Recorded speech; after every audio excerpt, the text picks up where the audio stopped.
Hey everyone! Today I want to share a personal journey with you about how I started cutting my own hair after a shocking experience at the hair salon.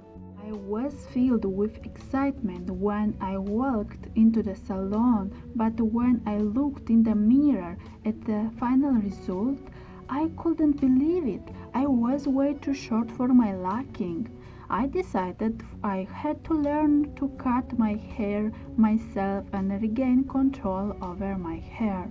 That's how my adventure into the world of self hair cutting began. Hair cutting became more than just a necessity, it became a personal journey full of surprises.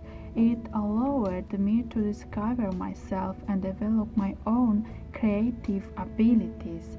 For me, self hair cutting has become a passion and a way to express my true self. I hope my story inspires you to pursue your own passion and take control of your own image. Thank you for being here and don't forget to like and subscribe for more engaging content. See you soon. Bye.